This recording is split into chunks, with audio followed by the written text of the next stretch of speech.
Very interested in seeing what happens with Naruki, though. Of course, we see them up next, and we get to chat with loads of cool stuff. Oh, you're revealing. Yeah. Okay, Oh, he's yeah. spoiling Well, what is okay, I was like, happening. no, that was probably good. Like, what's the schedule again? These games have blown my mind so much. I'm like, we have 3 more games. Yeah, and the next one is going to be an interesting one, at least in my opinion. X7 versus Bifrost. But before we jump on to that one, let's meet the fan on the street for X7. Hi, my name is Pedro Aguiar, also known as Shib Xiao. I'm here with X7 News. Right now we're doing a little bit for the NLC, trying to find fans in the street looking for a potential viewer. I see one just down there. Let's have a look. Come chase it down. Excuse me, sir. Excuse me. Sir. Excuse me. Hi, are you perhaps a fan of the NLC and X7? Yes, actually I am.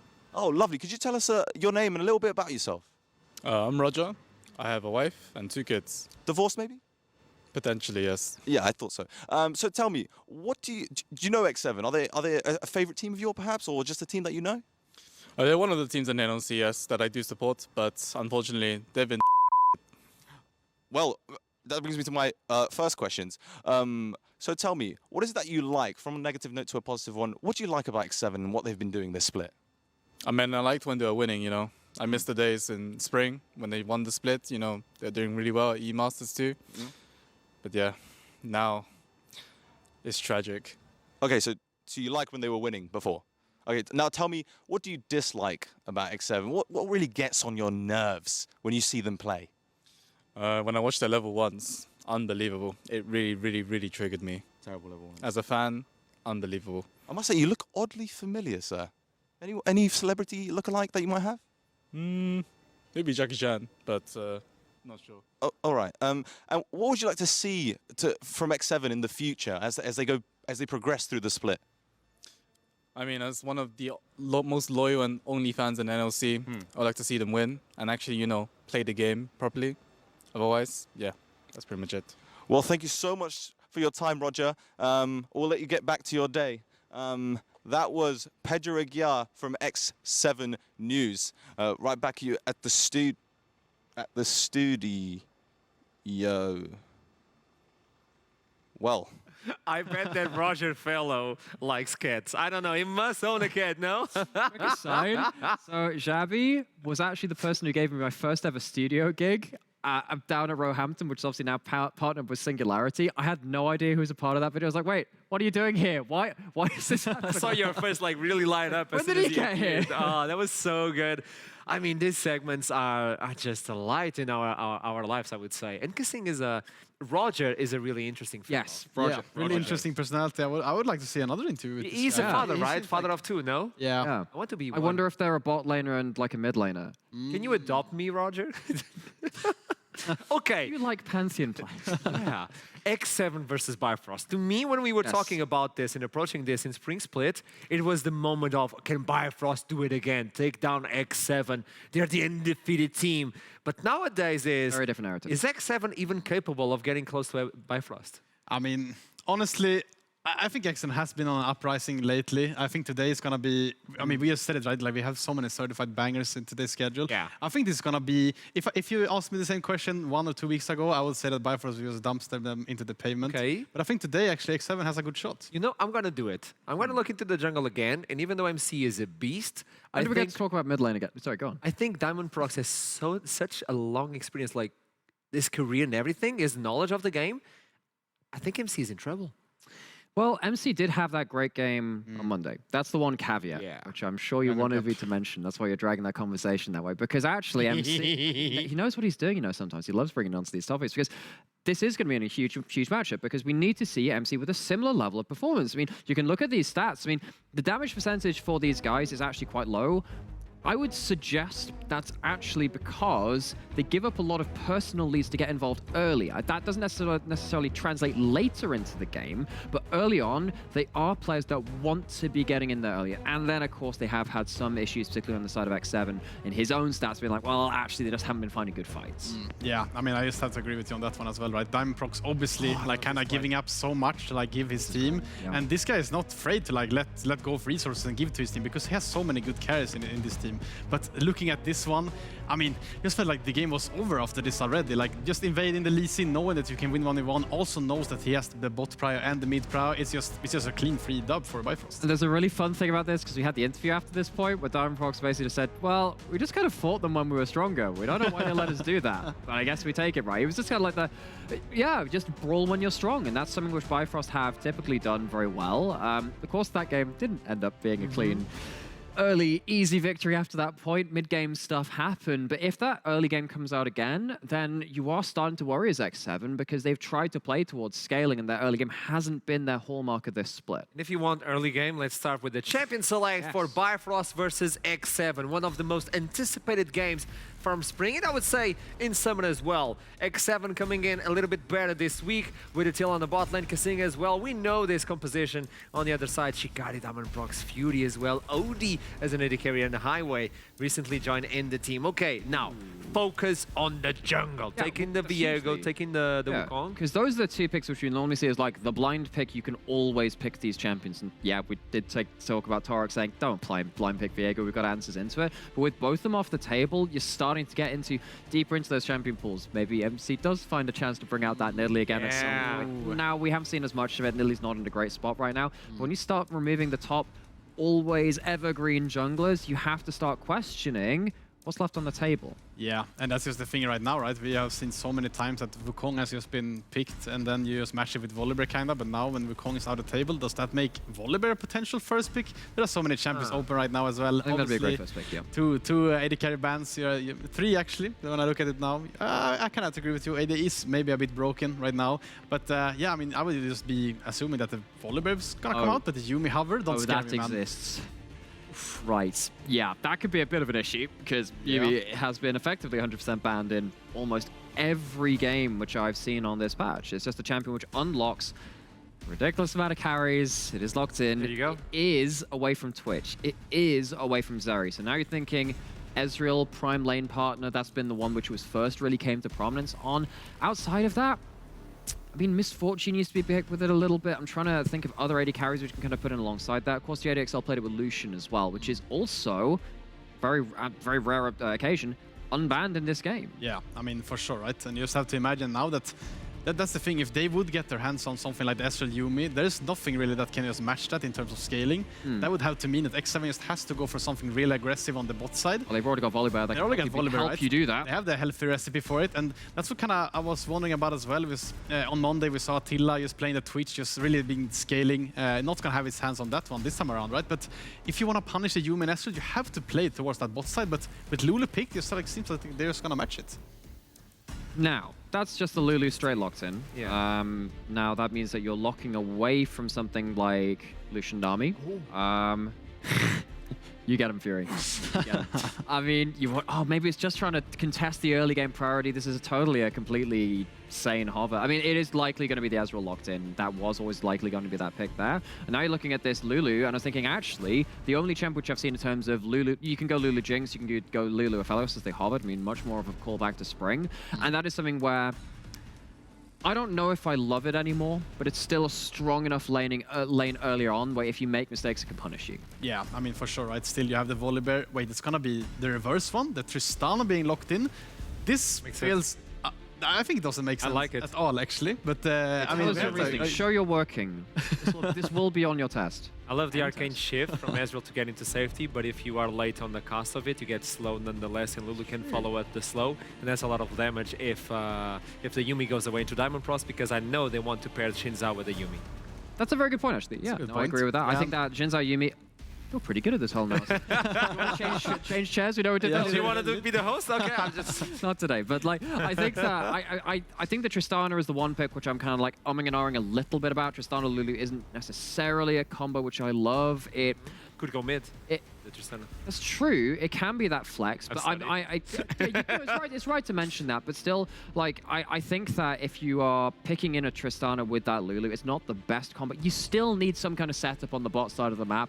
You used to have a lot of Nautilus alongside it, a lot of Alistair, which meant that you can kind of set someone up and then just pin them in place for that jump, get the extra slow, get the extra damage on top of it. I'm a little bit worried that Odie and Highway are going to have a free pass to the better scaling of Ezreal Yuumi, which is really hard to deal with, and then the Yuumi just goes walkabout with their jungler. Yeah, because you would just say as well, right, that when you pick the Volibear, you want to be proactive early. We saw JDXL actually diving, even though the towers have not been that easy to do so. But when you have a Lulu like this, do you really want to pressure the Ezreal Yuumi lane? I think, as you were mentioning, Namir, I think they're going to get a free pass on this one. As we go, though, towards now the 4th pick, Gnar and the Cannon being banned. I mean, I would just assume that maybe this could be like a GP on 4th pick for X7. And I don't really know what Bifrost is going to answer with that one. So I look at this, and I see Ornn is available, and Ornn's pretty fun. Ornn gives you some disengage, gives you some engage. I mean, the problem is, if you go for something like Ornn... Wait, that's Chasey! It's a lock-in. And you know why that's a really good pick there? Because if you're going towards the Ornn on Bifrost side, you now have to play into the Furuy. Now, I don't necessarily think it would have been a great balanced map when you have like the Ezreal Yuumi on one side, kind of want to be weak side, Ornn on the other side, but it would have been great for their 5v5 if they survived towards that. So it made things a little different. Now with that Furuy, you have heavy split push involved at that point. X7 now not committing as heavily to that 5v5. You can reply with Camille or even Akali. We've seen Shikari on the Akali. Even though you have vital points, can you proc it if you can see the target? It's true, that's a very good point. Something like Gwen can also hold lane long enough to then be relevant in towards those team fights. We've been seeing a lot less Gwen recently. Yes. That would be a Shikari special. Yes, that it's a little so good versus the Fiora. In fact, actually, back when Bifrost were beating X7 in spring, this champion cropped up a lot. Now, that was into Lee Sins. That was into a couple of the picks. Ooh, we've talked about it for a little while, waiting for that lock-in. It is actually been disappointed! So we'll just leave that as a historical note then, because actually Bifrost did beat X7 in spring. That is the big takeaway from that, regardless of whether the champion or not we talked about was involved in that. GP comes in, another Shikari comfort pick, and now we're left to that last pick for X7. I think it's just this Chase is just saying that I don't really care what champion you're going to counter me with. I'm just going to play the Fiora regardless. And now we see the Victor lock in as well into the Swain. Obviously, it's going to be quite a comfortable matchup for Temp. But now, I mean, we have the both of the sides locked in. I see the Volibear on the side of X7, but I don't really see any lanes that wants to be proactive in the early game. And I also see with that Victor, I mean, what value is Victor getting in a lot of this game? The Xin Zhao's ult is going to be really, really annoying to deal with. Swain, if he's in range DPSing you, you need to be scaled at that point. Give me those predictions. Okay, I'm going to start with you now because it's always Nightmare, so M-test. I mean, I had Bifrost in my prediction. I'm going to stick with them. Those guys are my homies. I think Fury is going to pop off on this way. Okay. Yeah, I'm going to give it to them. Nightmare. I think it's Bifrost. I think X7's composition a little bit incoherent. Oh, okay. 2. Sorry, for Bifrost at this point of the table. I also predicted Bifrost, I would say. So it's 3v0 so far. Tell me, initialize. What is your prediction? Oh, sorry, it was the draft that was incoherent, not me. Scenes. I see. Right, sorry about that. I think I agree with Nymera. I think there is perhaps the incoherency in that draft might be hurtful for X7. Tell you what. What? X7 Yeah. are coming. They are. A victory versus Bifrost from last split, which was True. upper bracket finals and finals, if I'm not wrong. So technically, they're coming off a streak versus Bifrost, not in the regular split though. Oh no, and speaking of not in the regular split, we've got to get into this matchup here that is a bit of a grudge match, all things said and done between these two teams. X7, for the longest time their bogeyman was Bifrost could not take a win off them, be it from the calibration tournament into regular seed of NLC. It was only finally in those playoffs they did manage to get those victories and come out first there. And in this summer split where X7 have started off a bit slower than they would have liked, it's time to see whether this recovery can continue on and whether they can take down a pretty damn strong Bifrost.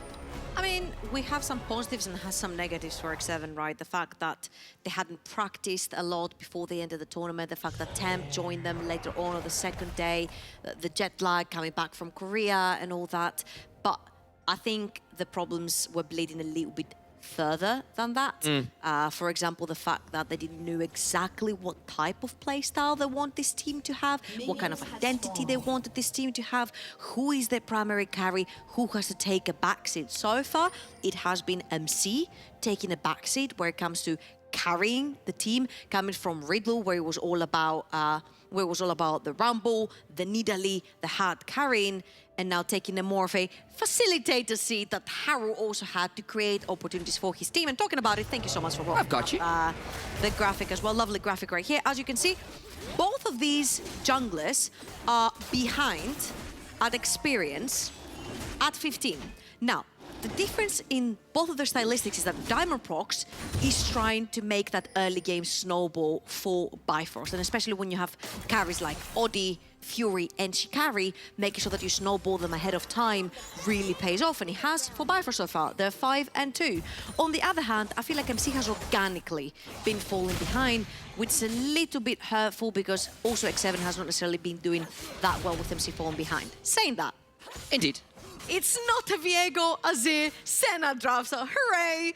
Everyone can actually be happy about this. Oh, yes. We saw also MC popping off on the Wukong, and now he's on a Volibear, a very early game proactive jungler, and I'm just waiting to see all these early game potential ganks that he can pull off, especially when we saw JDXL and what they could do with the Volibear in the early game. This is a pretty good example on how you can use the champion to snowball your leads.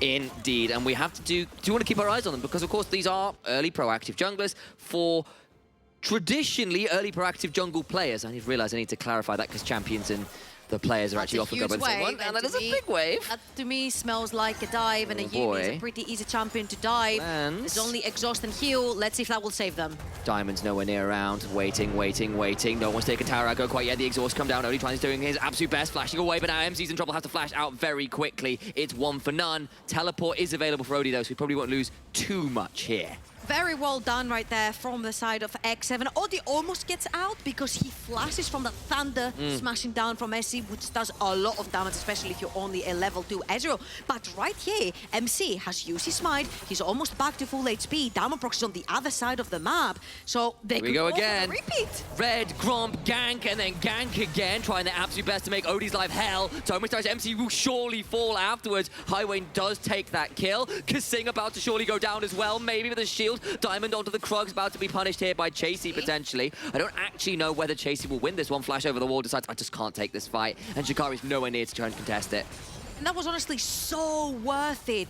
And back to back, we've seen Dan on the Volibear, MC on the Volibear. The proactivity seems to be the same MC with the back-to-back tower dive. Odi has TP, he's like, it's fine, we got dived, I can get back onto my lane. They punish instantly because Diamondprox is on the other side of the map. Really, really, really well done right here from X7, picking the Volibear, making sure that you snowball the correct lane in the early game, which is your Tristana, and Attila will get exhausted, but he will then pop his bomb onto the target, not while he's exhausted. And that was really well played and really good execution from X7. As you will see again, X7 will get another wave underneath. MC will stun Odi right on the edge of that thunder as well. Kasing is going to tank. And MC fall here, honestly, is so worth it because all the experience is lost, all the gold is lost, and that Ezreal is falling behind into a Tristana. And now the Tristana Lulu lane can even have kill pressure on the 2v2. And making the most out of these early aggressive plays. And tower diving is notably harder with the way the game is currently balanced. And MC, a player we were just before this game... What's not balanced? Volibear in tower dives. True enough. He's not even got ultimate yet to make it really unbalanced, despite your point being very correct. But serious credit to MC, this guy who we have been criticizing, who has now made a really strong early game plan that has come to fruition and gotten his laners nicely ahead here, especially when it is into something like this Yuumi as well, who you do want to put in the dirt as much as you can. Also huge credit to Chasey as well. Obviously, when you see the jungler staying bot lane back to back, you know that there's an invade coming through. Not only does Chasey take the Krugs off of Diamondprox, but he also forces Diamondprox's flash. So I think the macro is coming together, the communication most of all, which we thought was lacking a lot at the start of the split for X7, seems to be coming together. Chase taking the cracks, taking the flash off of Diamondprox, while MC's pulling the back-to-back dive, taking summoners off of Odi. Now he knows that this Tristana is super fed, and Tristana lane is always a pushing lane, which means he has prior from the bot side of the map, which means he can just move into the river and take the dragon. Really well done, honestly. I'm loving to see X7 a little bit back on track, and traditionally we've mentioned Bifrost. Never mind that, because the Grand Challenge has been optioned. None of this talking. We've got to deal with this particular duel. Does get the healing back, but Shikari does get to walk away. So as I was saying, traditionally, Bifrost do win the games in the regular split. And they do have a composition to do that. They have so much utility and so much spacing, because we didn't get to talk about compositions a lot in this game. So the Swain, the space he creates, the same as Gangplank with the barrels and the ultimate, Ezreal poking you from afar together with the Yuumi, and of course if you do reach the backline, Diamondprox is right there to throw you back out and use his ultimate as a mid shield to also push into the objectives, whilst X7 have a little bit more of an all-in composition with the Tristana, with the Volibear, whilst having the Fiora on a side lane. Shikari here as well, now forced to pop that cannon barrage, try and control some of this wave, and make some astute reads on how these compositions want to play. And of course, X7 with that Fury with Chase as well. This guy's come over from the challenger roster of Dan Wonkia, someone that Chronicler did us all a favor and gave us some pretty good info on him, saying, look, this guy is really, really talented, and you are giving him the options here to really run with a champion that requires a lot of good thought and process, as Diamond and Tempt dueling it out of the mid lane, but just nowhere to go. Gets absolutely deleted there, and Tempt gets that one. And honestly, we thought that Diamondprox falls behind, right? Because he creates all these opportunities for his team, and he has been so far. But this time, it is MC on the driver's seat. Odi is sitting in the bot lane. There is no flash. There are no summoners onto the Yuumi either. Bot bar, MC now jumping away best they can. Maybe they can punish this. There is no ultimate available for MC, and he's got a flash. Will likely have to pop it here, but Odi can potentially chase. Will now go over the wall. Will they follow him is the question. Oh, that's huge. Answered quickly. Look in the mid lane. The mid lane. The wave has been crushed by Tempt. Fury TP'd into the bot lane to save his bot lane, but now he is the one losing in experience and gold due to all of this wave crushing underneath his tower. Tempt does his job, shoves it in. Fury tries to save. He's not there in time to catch his own wave. Fury now 10 CS behind as well. It feels like that Volibear is working so far. 1,500 gold diff at 8 minutes. Yeah, that 400 gold or so doing very, very well here in this early game. Again, another Volibear game. We've seen the Volibear come up with 100% kill participation, make all these dives happen. He's very, very strong, and especially considering we've seen the jungle pool somewhat pinched, really, after a lot of the patch changes. Volibear still around, still strong, still able to make early plays happen, which is something that has been problematic, honestly, around the world. Yeah, and this is the classic X7 ROM towards the top side as well. And honestly, any team around that 8-minute mark, they will transition, if not the entire team, and you'll see the AD carry mid lane, at least the support towards the top side of the map. Now, the question is here, Shikari does not have his ultimate available, so his participation in this fight is not going to be as huge as Chase's when Chase has his ultimate. But then, on the other hand side, you see that Tempt doesn't have his ultimate available, and MC doesn't either, so you definitely don't want to be taking these fights. Maybe they'll just wait it out, but actually Diamond's back around that Herald pit. I don't know whether that's for a Scuttle Crab or for the Herald itself. Difficult to tell from the minimap, but either way, it is around there. Chasing Shikari, dueling it out so far, but that is the riposte down. Fury coming over. Is going to be into the big stun, though, from Tempt. And now the turnaround starting to come through. Diamond flashing in, getting as much damage down as they can. MC pops the ultimate in turn. Death's Hands flying through. Diamond into the Chaos Storm, smites the Herald, trying to stay alive, but falls down anyway. No option for Azumi's heal. I think the mana was getting a bit low as Fury trying to get out of the way. As Chasey will get there as they don't get over the wall. A misclick on the blast cone, and Bifrost are falling apart in this game. So well played right there by X7 and Tempt. That Chaos Storm was so huge. Bifrost kept grouping up, getting repeatedly hit by the ultimate from Tempt, and that was a ginormous fight. MC being the bait for the entire team, jumping back into the pit, allowing his teammates to come and clean up.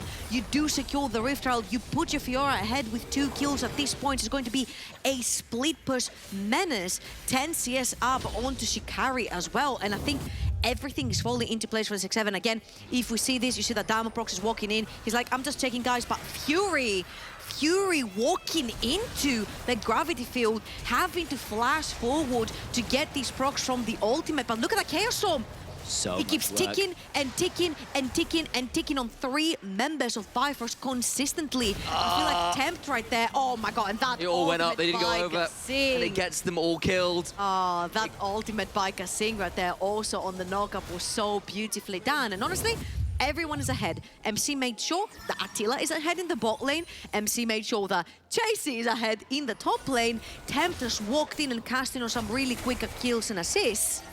And I think this X7, if anything, are looking to be back on track now, trying to secure the second dragon of the game. Nearly 5,000 gold lead right now for X7. Okay, more like 4.5. Let's be actually more reasonable here. My math was a little bit poor. But either way, a lot of that into the jungle. Obviously, 100% kill participation still for MC, who's having another stellar game this week. Much improved from earlier on in the split so far. But Chasey, Tempt, Attila as well, all feeling very happy in this game with 3 very heavily scaling picks. And here we go again. Diamondprox is there, though this time they might look to pick a fight. Gonna go for him. Remember, he's not got the flash quite up available, so he'll surely fall down. No! Wait! Has got himself a wild growth to keep himself alive. Tower now falls, but overcomes Tempt. Trying to get onto Diamond, who does not have the ultimate yet available stunned in place, and they will now be trying to run away. Surely they get MC. They do finally get the shutdown, but that is the one feel-good moment as everything else went wrong. Okay, that was also a little bit of head-scratcher when it comes to, yes, they do manage to pick up a kill onto Diamondprox. They do take a tower back with a bunch of tower platings in the hands of Attila, but there was a little bit of miscommunication where MC tried to go in, never mind, because Chase is going in, but he's not really gonna go in, so I'm gonna continue. MC wanted to really go in, but then he gets caught, but then the bot lane doesn't really follow with the ultimate soon enough, so they can get another kill, and I felt like this was maybe a little bit of a split call on the bot lane for X7. I'm glad that we can get to see it again. So as you can see here, the Herald is being spawned and MC gets caught, but Attila is not going to dash forward. Instead, he's going to auto-attack the tower to make sure he gets the gold for it, and then they're gonna turn to aid MC. But now that Tempt is here, you can actually jump in. It was a little bit late, but then as you can see, the cannon barrage is sort of zoning them away. Kasink has to go all the way around. Attila is auto-attacking a pink ward, and they end up losing MC. But the most crucial part is that you give MC's shutdown over to Odi, who has been starving on that Ezreal. Diamond trying to look to see whether he can contest for this vision, but... A claw for a spear? Indeed, trying their absolute best, but it is MC that comes out on top in the Ward Wars thus far, but Episode 2 comes very quickly. Second season. Yeah, very swift, and Diamond will secure that one. 1 for 1 right now, we'll keep track on that one. I'm sure it's a very valuable score to be tracking. But otherwise, Shikari left in this lane versus Attila, and on the other side, it is, at the moment, of course, Odie down against that Fiora. But still plates to go, 30 seconds left, and Attila picks up another one in this top side, and the gold lead continues to balloon very heavily in X7's favor. Absolutely, already a Kraken Slayer onto that Tristana, meaning that it does hurt a lot, going towards potentially a Zeal item a second, and I feel like tower platings have been falling all over the map. It feels like 3 Rift Heralds have spawned for X7, 3 tower platings in the mid lane, 3 tower platings on the top of the map, 4 tower platings together with first tower on the bot side. It feels like, yes, Bifrost has a very nice scaling late game composition, but they're losing so much on the map right now, and a lot of that gold is going towards very early game accelerating champions such as, oh my god. Wanted to go for the W flash, and just out of range. That's a heartbreaker one. The wind becomes lightning and doesn't quite strike twice, never mind the one time there.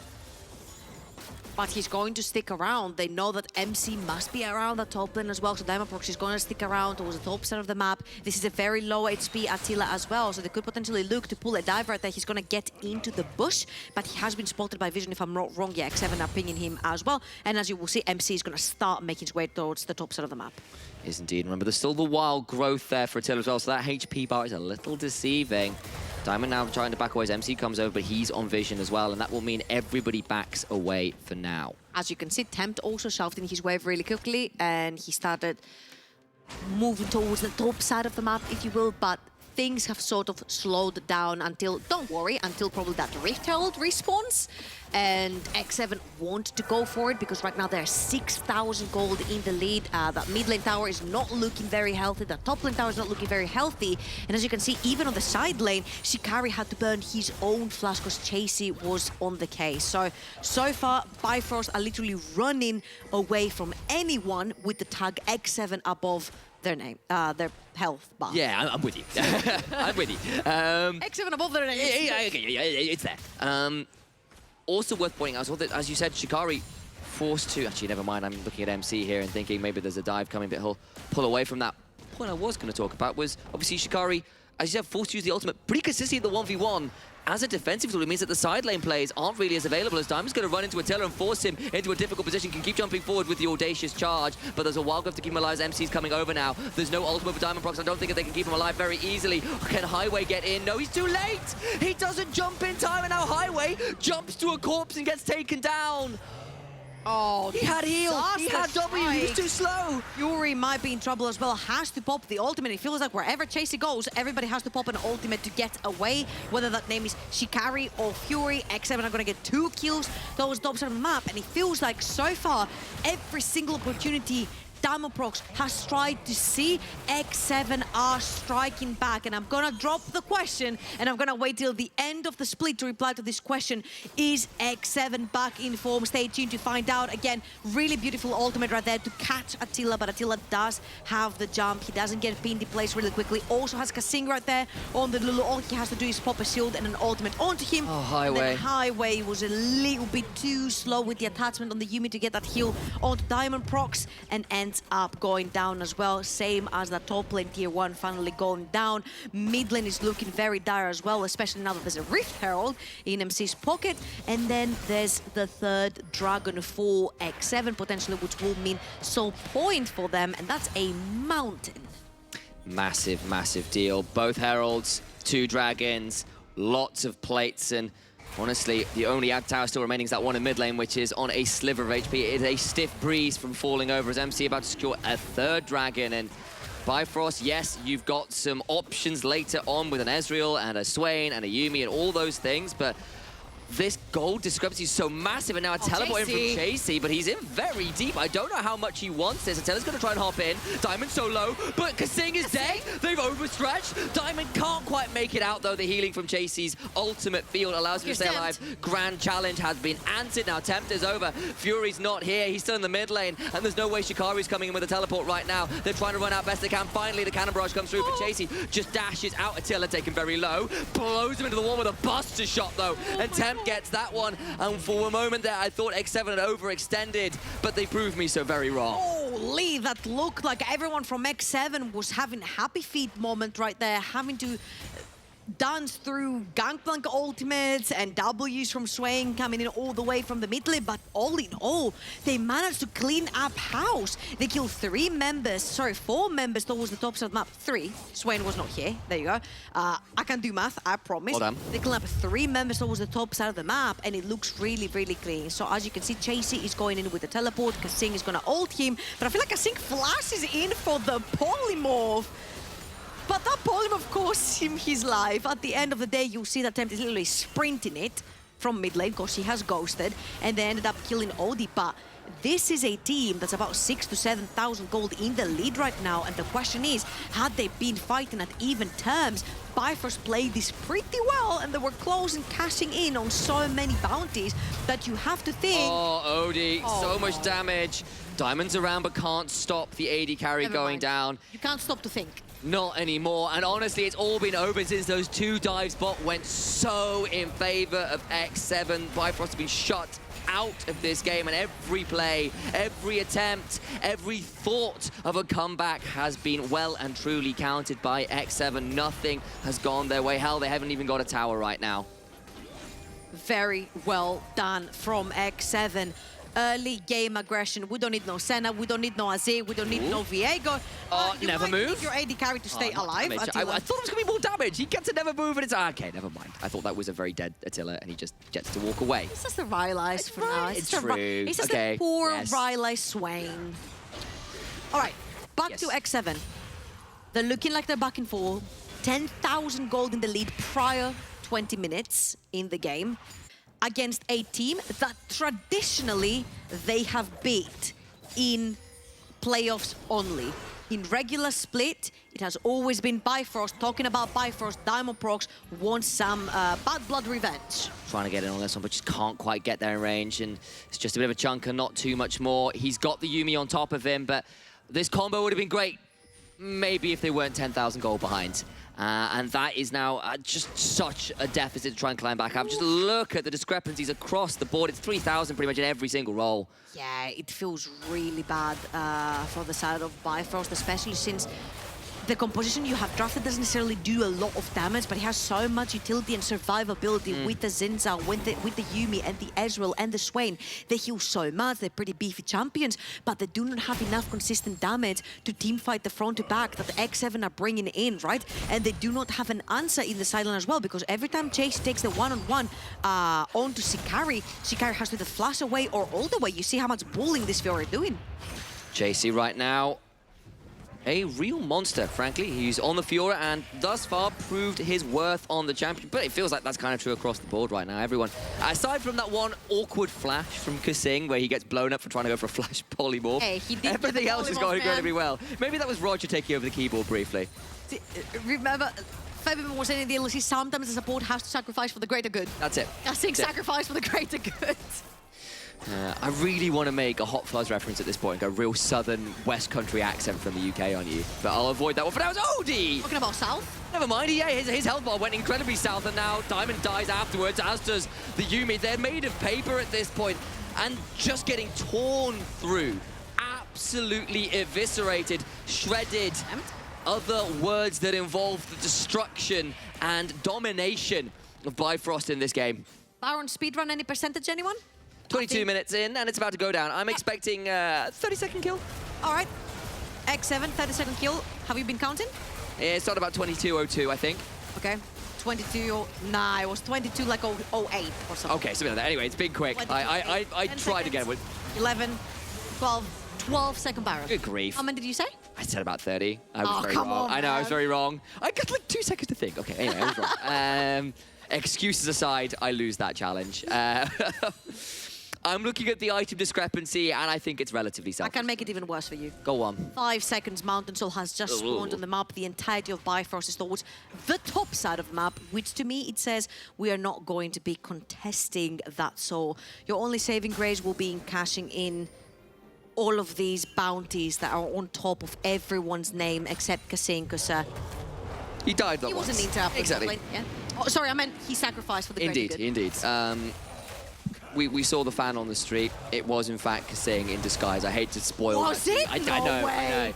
That's quite shocking. Only There's the no eagle way. eye would have spotted that mustache I could have in never particular. guessed. It was really extraordinary, but he was the problem, perhaps, in the end. And Fury, here with the rest of Bifrost kind of hanging around, at least the jungle and support, will finally allow at least a single turret to go down, but they are living on hope of a miracle right now. Yeah. They're living on a bunch of hope. Oh yeah, it is a medically inappropriate amount, dissuaded by pretty much every medical professional out there. Don't take this amount of copium. That's what they're living on right now and hoping for the best.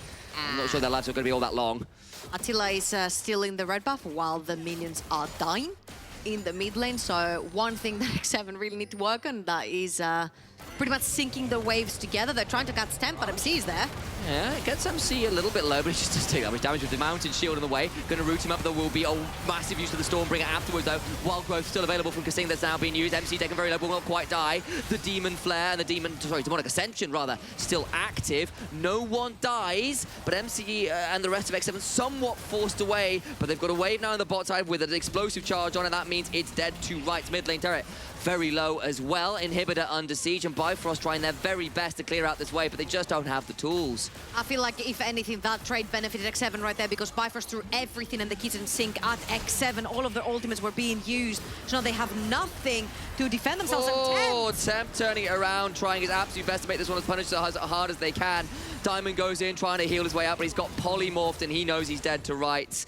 And now Attila can hop forwards, gets another auto onto a mannerless Yuumi, who is executed. That cat is well and truly skinned. Chasey in the mid lane escorts another wave in. Odie on the fountain is losing out to Attila's Tristana. The Bandle Gunner has drawn a bead, and it has been headshot after headshot. We're switching games to CSGO, it feels like. And this will be X7 absolutely crushing Bifrost, who melt away in this game. What a massacre we just watched right here. X7 are arguably taking the little sample from last game and this game back in form. I think The more early game proactive junglers seem to suit the team, seem to suit MC so much more. Wukong, he made it happen in the early game. Volibear, the repeated ganks onto Audi, shutting down that bot lane. I think the rest of the pieces just fell together. You know, it felt like a little bit of a glimpse of the old X7 where Harrow would dictate the pace of how was going on in the map. And MC gave me those glimmers of hope of old Harrow X7. Actually, we saw something from X7 we haven't seen a huge amount of. An early game plan that came through the jungle that was executed really well. That's the kind of growth we love to see, and X7 rightly reap the rewards. And we'll throw it over the desk to take us through that kind of absolute brutalization of a game. Thank you so much. A lot to digest from this specific game. We were setting this up like, oh boy, this is going to be tough of X7. I think they switched roles for this split. I mean, honestly, I think both me and Amir are kind of happy that we were wrong on their prediction, right? I mean, X7, we talked about it a bit earlier in the day. I think maybe they could build momentum with this first dub that they got on Monday. And I mean, feels like they're just doing that. MC, once again, had a great pop-off game on the Volibear with the early bot lane dives. And we talked about it as well. We didn't think that it would be possible with this Lulu pick, but man, they proved us wrong. Yeah, no, and that's the good side of it. Now, to say that, you know, we're both happy that X7 did X7, that's true. I'm a little disappointed in how Bifrost played defensively this game.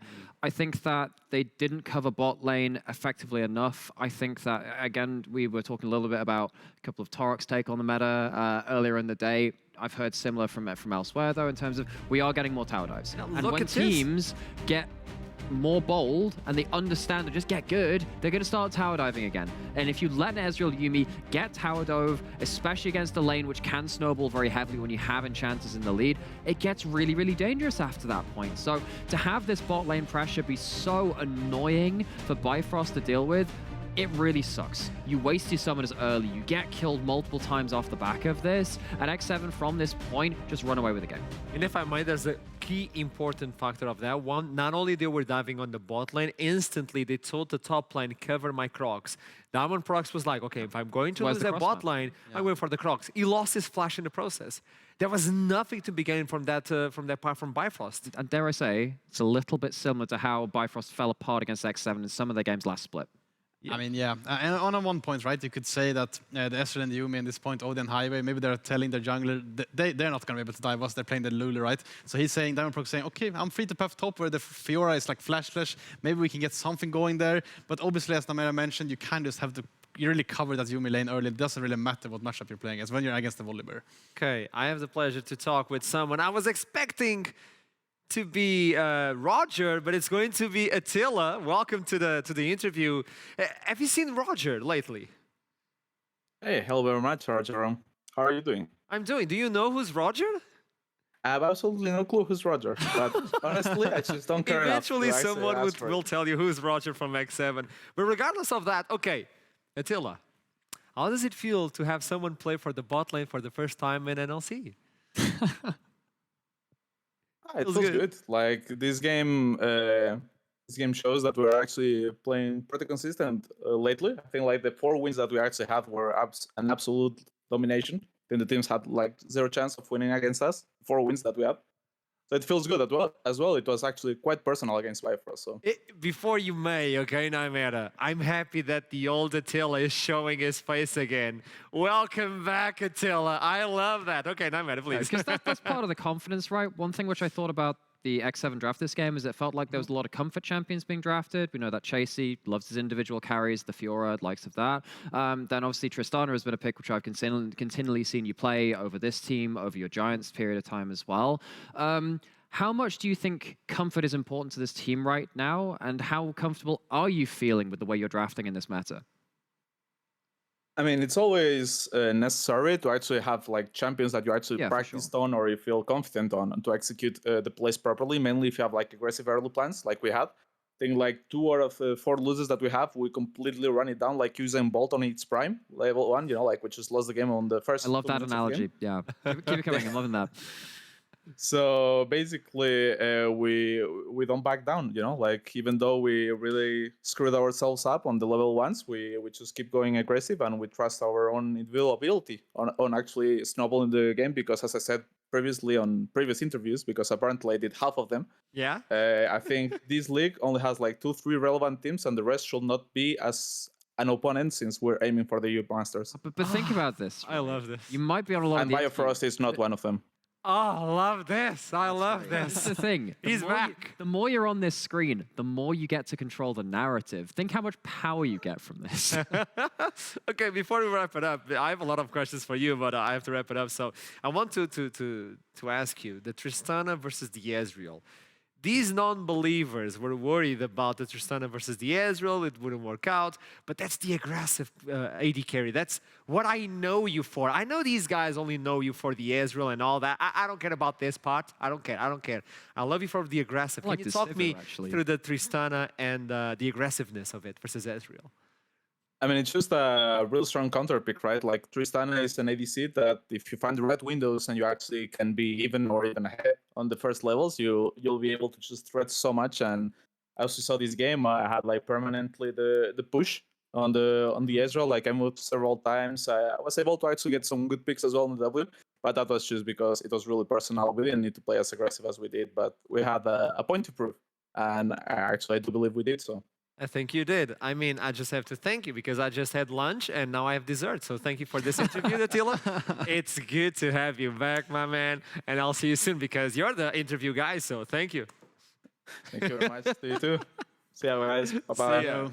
This guy, he thinks that being on the interviews is a negative. He gets to do more of this, and he gets to control what you hear on your screens. I think the most worrying part for me is that you had lunch at like 8, but that's another story, I think. Life is rough, guys. Life is rough, but it's spicy nonetheless with Attila on the interviews. And this is what I love when he plays aggressive.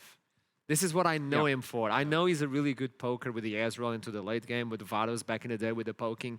But as soon as you give him Draven, Tristana, everything that can just jump on the enemy, like Lucian as well, this is when he shines. And that's just kind of what we wanted to see right from X7. We talked about that when they got that first kind of win to like build their momentum on. And just seeing Attila in this interview as well, being kind of the old self, so to speak, and be really confident in that regard, which we just all love and know him for, right? It's just really great to see, man. I know there's a lot of people from the old league of Attila that is watching right now, and I think we got our boy back.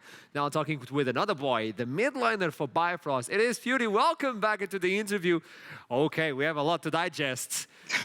I wanted to talk about the Swine, but more importantly, why the Xin Zhao? Well, we went for the Yumi first pick because we didn't think they would play Volibear, or at least MC, because he didn't have, like, in the 60 games, those games of Legends, he didn't have Volibear, so we were really greedy drafting.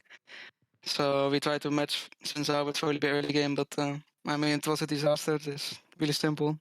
And if I may, I usually see Diamond Prox as the big guru from the jungle that provides you with a lot of information, with counter jungle as well.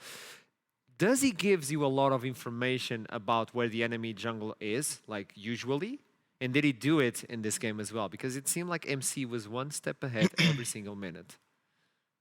Yeah, I mean, in the end, like, it was really obvious that Volibear would like look to dive bot lane, but in game we totally did not talk about it. So I mean, if you look back at it now, it was really obvious, and we should probably talked about it in game. Yeah, I was going to ask about that, but you provided me with an answer, so that's all good and dandy. Furuy, I mean, just looking at this game in general, feel like it kind of got out of your hands really early into the game, right? After that double dive on bot, felt like you were just playing on the back foot. Is this a game where you feel like we just go next, GG, and we just inject like kind of a bit of a copium into the veins and just go next week? Or like, what's the plan from here? I mean, of course, like, it's not fun to lose, right? But I think, yeah, it's just a game we just go next and look into next week. I think we drafted really greedy and they punished us really well. So we just look forward to next week and look to get 2 wins there. Okay, but it's, at least to me, I'm feeling comfortable because I can see you smile. And I know a few games when you lose, that smile disappears instantly, but there it is. So it's not that big of a deal for you guys. You guys are still at the top of the standings. Not, I think you're on 4th place right now, so you're still comfortable, no? Yeah, of course. I mean, I'm already used to like getting some losses through the split, but last split, we also got 1st place in the end, so you never know what can happen. You never know, Fury. So thank you so much for this interview. I would like to see you play more Akali, but that's just a win for me. I'm just going to Bring back the Ari. Yeah, bring in the Ari, bring the Akali, or bring our boy. You know what I'm talking about. I'm looking at you. It's cool. Thank you so much, Fury, and have a lovely one. Congratulations. And there you go. Fury is still smiling. That to me is a good sign for this team as well. That was and aware of what happened, right? I mean, that was the kind of game where it does fall out of control pretty quickly, but for them to at least kind of put their hands up and say, yeah, okay, we're pretty aware of why that happened, that's a good learning process. Yeah. It's not a solo queue, so you need to talk about where it is the whereabouts of the enemy jungler and all that. MC, if you take the leash, he's gonna bite you. So we saw that one, and we need to see how's the standings right now after this victory from X7.